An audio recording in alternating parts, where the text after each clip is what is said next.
Olá, sejam todos muito bem-vindos. Eu sou Bianca de Araújo Laureano. Esse é o canal Justiça em Foco Notícias. Estamos de volta às 21 horas, como prometido, né, galera? Estivemos aqui às 20 horas, né, falando sobre a acariação entre Anderson Torres e o general Freire Gomes, né, pessoal? E agora vamos falar de dois militares, né? Mauro Cid e Braga Neto. Eu estive prometendo para vocês, então vamos falar aí como que foi o dia de acariação, né? Terminou aí a fase de depoimentos na chamada trama golpista, agora está na fase aí das chamadas diligências e acariação faz parte aí, né, da alencada aí na fase de diligências, podem ser pedidas acariações e foi feita aí a cariação entre Anderson Torres e Freire Gomes e Mauro Cid e Braga Neto. Então vamos ao site aqui do R7, né, que traz como aqui no cabeçalho, né, termina a cariação de Mauro Cid e Braga Neto no STF. A sessão foi conduzida por Moraes, acompanhada por Luiz Fux e pelo PGR e Paulo Bonet. Terminou a acariação de Mauro Cid Braga Neto, que teve início na manhã desta terça-feira, hoje, dia 24, e foi conduzida pelo presidente aí, né, dessa sessão, né, pessoal, o Alexandre de Moraes, o ministro Alexandre de Moraes, do STF, na sala de audiência, lá do prédio, lá dos gabinetes, lá do Supremo, né, e o ministro Luiz Fux e o PGR, né, o Paulo Bonet, estiveram acompanhando aí a audiência. De tornozeleira eletrônica, Braga Neto chegou acompanhado do advogado e não falou com a imprensa.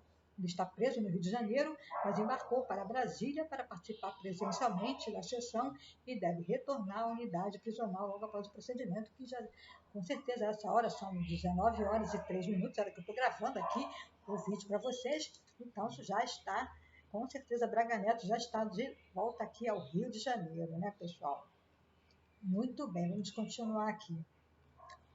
Braga e Cid ficaram sentados frente a frente, cada um deles acompanhados por seus respectivos advogados.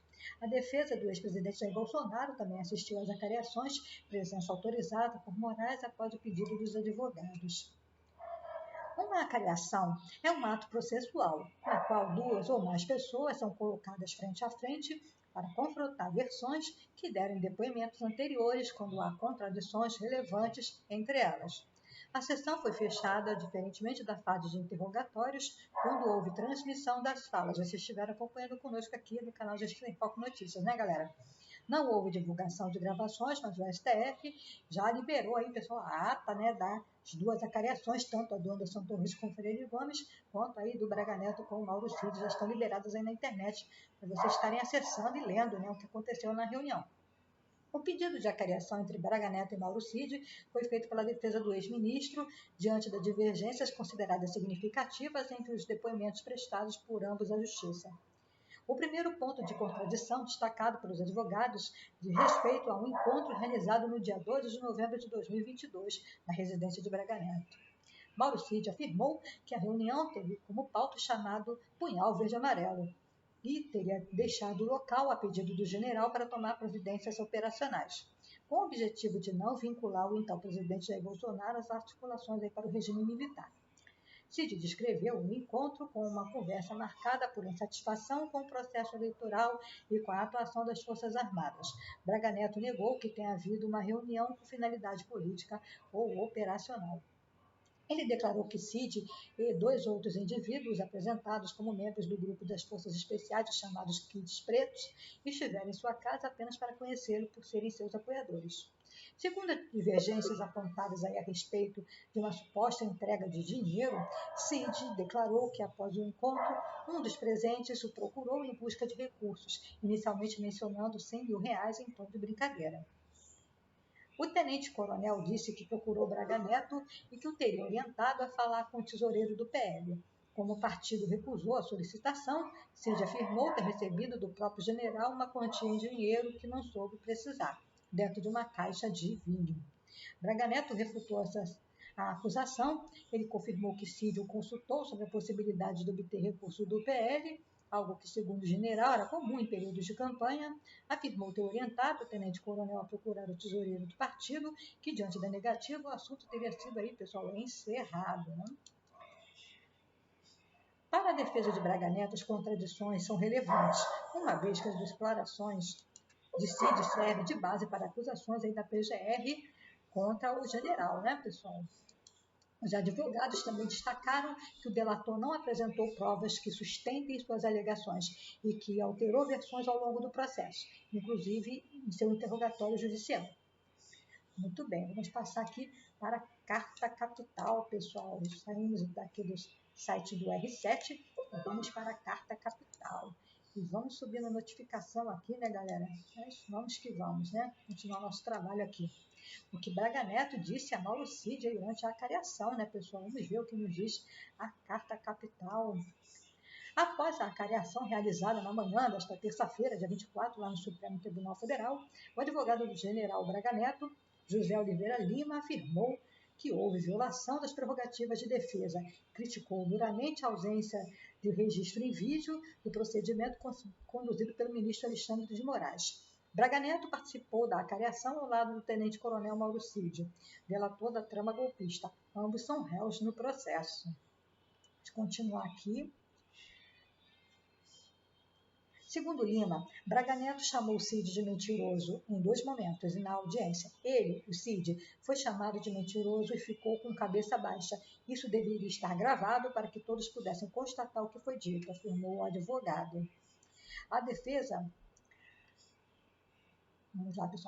de acordo com Lima, solicitou que a sessão fosse gravada pelo STF, como ocorreu com as outras etapas do processo. O pedido foi negado. Em seguida, também demandou, sem sucesso, que os próprios advogados pudessem fazer o registro.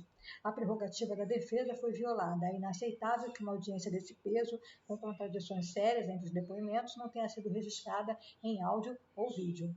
O advogado também questionou a credibilidade do delator, afirmando que ele mentiu diversas vezes e apresentou versões contraditórias sobre o local e as circunstâncias da entrega do dinheiro para o plano Punhal Verde e Amarelo.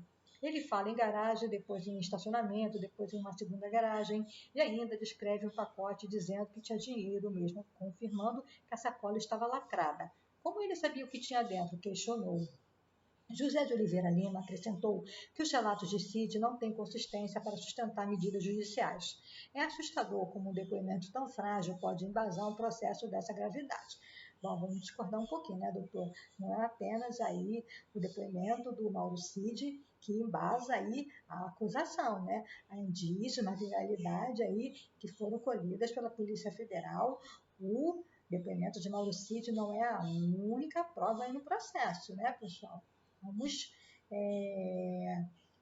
combinar aqui, né, que fosse só apenas o depoimento, né, do Mauro Cid, é obviamente totalmente frágil, mas não foi só isso, né, pessoal? Não foi o depoimento que embasou, né? Ele faz parte, porque muitas coisas que Mauro Cid disse na sua delação foram confirmadas, né? Porque a delação premiada era isso. O delator, tudo aquilo que ele fala, ele precisa comprovar, tá? Isso aí está sendo observado pela justiça, né? Até o presente momento, ainda não houve nada que o Mauro Cid tenha falado que tenha comprometido a sua delação e provas foram encontradas aí nos depoimentos que ele deu, coisas que ele falou, foram confirmadas durante aí o curso do processo, né? Então, não é simplesmente uma delação, né? Só o depoimento dele, não é um depoimento somente, né? Tem muita coisa envolvida aí nessa história. Braga Neto, que está preso preventivamente em uma unidade militar no Rio de Janeiro, retorna à capital fluminense após audiência usando a tornozeleira eletrônica e está proibido de manter contato com qualquer pessoa, além do seu advogado, e durante o deslocamento, né? Estava proibido de se comunicar com qualquer pessoa, né? E Mauro Cid e seu advogado, César Bittencourt, não falaram com a imprensa, saíram pelo estacionamento do STF, pessoal. E vamos encerrar aí o nosso vídeo, mas antes eu quero convidar você, meu querido amigo, minha querida amiga, a se inscrever no canal Justiça em Foco Notícias, ativar o sininho das notificações para ficar por dentro dos nossos conteúdos. Deixe o seu precioso like e o seu comentário, que é extremamente importante para nós do canal Justiça em Foco Notícias. Queremos saber a sua opinião a respeito dos nossos conteúdos e também ajudem no engajamento. O seu like, o seu comentário fazem com que o YouTube reconheça os nossos conteúdos como relevantes e indica para quem não é inscrito aqui no canal. Quero dar as boas-vindas aos novos inscritos. Muito obrigada, meu amigo, minha amiga, você que já se inscreveu aqui no canal, já está acreditando no nosso trabalho. Muito obrigada. Vamos escrever juntinhos a nossa história. Você que chegou aqui pela primeira vez ao nosso conteúdo, seja bem-vindo. Eu quero te convidar a conhecer os nossos outros vídeos, os nossos outros conteúdos. Fiquem à vontade a casa de vocês. E não se esqueça, tem canal Justiça em Foco Notícias em todas as redes sociais. Então, vamos nos conectar, vamos nos conhecer, né, galera? E vamos encerrar aqui o vídeo de hoje aqui no site do Metrópolis, né? Vamos aqui no site do Metrópolis para podermos encerrar o nosso vídeo, né, pessoal? A internet aí um pouquinho travada, né? Mas vamos que vamos. Aqui na coluna do Igor Gadelha, em acariação, Cid evita encarar Braga Neto e é rebatida aí por general. Tenente Coronel Mauro Cid evitou encarar o general da reserva Braga Neto durante a acariação no Supremo Tribunal Federal no dia de hoje, né? A acariação entre o tenente-coronel Mauro Cid e o general da reserva Braga Neto, na manhã desta terça-feira, dia 24 de junho, no STF, foi marcada por momentos de constrangimento para o ex-ajudante de ordem de Jair Bolsonaro. A sessão foi conduzida pelo ministro do STF, Alexandre de Moraes, relator do inquérito do golpe na corte, e contou com a presença do ministro Luiz Fux e do procurador-geral da República, Paulo Gonet, e dos advogados e dos réus, claro, né? Segundo os relatos feitos à coluna, Cid não cumprimentou Braga Neto e evitou olhar diretamente para o general durante a acariação. O tenente-coronel fixou seu olhar nos ministros do STF que o questionavam sobre as versões conflitantes com o general, né, entre ele e o Braga Neto. Em ao menos 2 momentos da acariação, Braga Neto acusou Cid de estar mentindo perante os ministros do STF. O ex-ajudante de ordens foi chamado de mentiroso pelo general justamente ao manter as versões sobre os 2 fatos que foram negados aí pelo Braga Neto, né? A reunião lá na casa dele e a entrega do dinheiro em uma caixa de vinho, né? Já falamos sobre isso aqui. Uma delas foi que Cid teria ido embora mais cedo de uma reunião no apartamento de Braga Neto em novembro de 2022, na qual teria sido discutido um suposto plano para tirar a vida do presidente Lula, do vice-presidente Geraldo Alckmin e do ministro Alexandre de Moraes. A outra versão, mantida por Cid e negada por Braga Neto, foi de que general teria entregue ao tenente-coronel dinheiro em caixa de vinho. O recurso seria repassado a militares que executariam o plano aí de morte de Lula, do Alckmin e de Moraes após as eleições. A acariação entre Mauro Cid e Braga Neto durou cerca de 2 horas e ocorreu em uma sala dentro do próprio STF. Os 2 militares estavam sentados cada um do lado da mesa, ambos usavam terno, Moraes proibiu o uso de pelos presentes, pessoal. Esse aí é o nosso conteúdo das 21 horas. Então, agradeço a você que ficou aqui comigo até o final. Muito obrigada, galera. Fiquem todos com Deus. E não se esqueça, fique conosco, porque aqui você sabe, será sempre uma questão de justiça. Obrigada.